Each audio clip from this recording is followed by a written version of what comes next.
That really felt like my initiation. By then, others had arrived, and they were around me, caressing me, and I realized that almost everyone there had gone through some experience like that. A trivial question such as, "Were you at the lake yesterday?" which had no meaning to anyone else, shattered my perception of reality. That was my welcome. After that, I just wanted to rub his feet.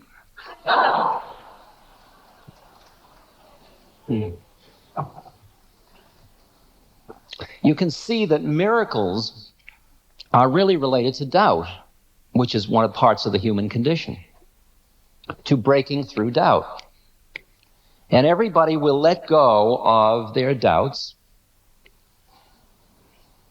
when something overrides their cognitive structure of reality. Okay, now it's easy to imagine sitting before a guru who is all clear and wise and miraculous and loving and all. But here is the predicament. Now turn the story around, and for just a moment, close your eyes and imagine now that you are the one sitting in the cave, and that this other being has come to sit before you to see clearly. And what are you going to offer that being? Imagine that such a being is sitting before you. A seeker, man, woman, boy, girl, looking into your eyes. At this moment, no matter how much you're stuck with all your stuff, the purity of that person's seeking draws you out beyond who you think you are. So at this moment, just start to let go of orientation thoughts. Forget the fact that we're in the embassy auditorium. You may have forgotten that already. Just start to let go of the coordinates of time and space. Forget 1980. Forget your physical body. Just let it sit there. I will describe who you really are when you are finished being who you think you are. And as I describe each thing, put it on like a cloak. Let yourself feel your way into it.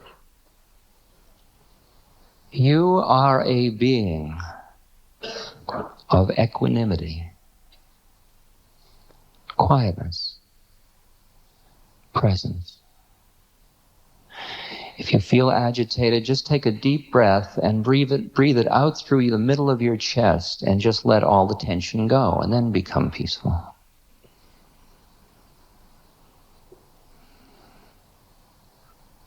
You are a being of wisdom, not of knowledge. It's not what you know you know.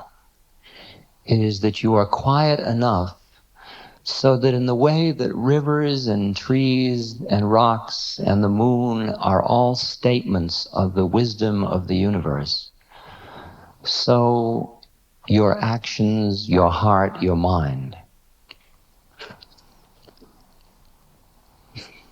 are all the wisdom made manifest. In the beginning is the Word.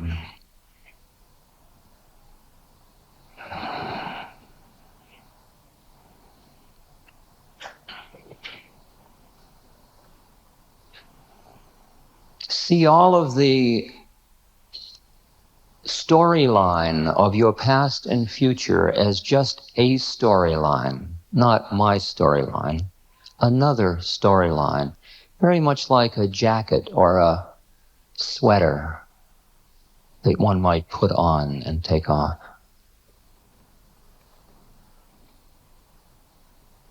Feel your interconnectedness with the universe.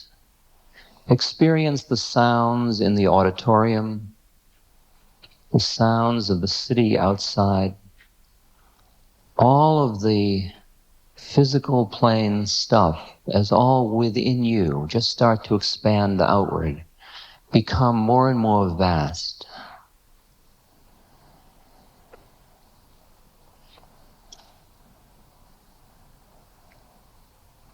So that my voice is coming from inside you rather than outside you. Get so vast that there is only one of us.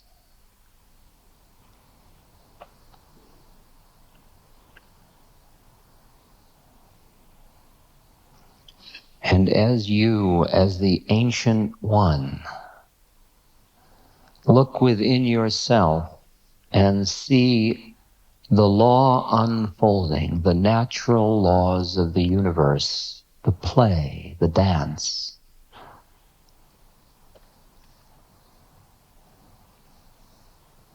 All within yourself. You rest in clear, present, aware truth, beauty, love. It's all the same right here. And resting here, needing to do nothing, yet nothing is left undone. You are ready to look into the eyes of the person who seeks from you.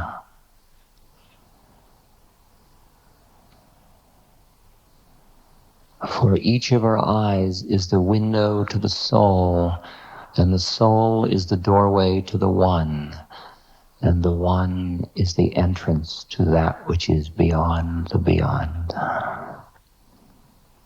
And each of us exists on all these planes of reality.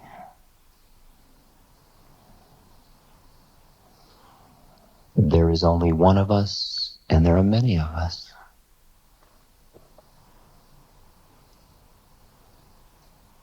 Can you imagine remaining in this space of quiet, clear wisdom, truth, love, joy, rapture, emptiness, incorporating all polarities, such as good and evil, into yourself? Can you imagine what it would be like to walk out of the cave, down the hill, back into the life you are living, that you live today and you will live tomorrow, but doing it from this space? Such a being, residing so in their own self, can truly, as the Dalai Lama's physician, listen.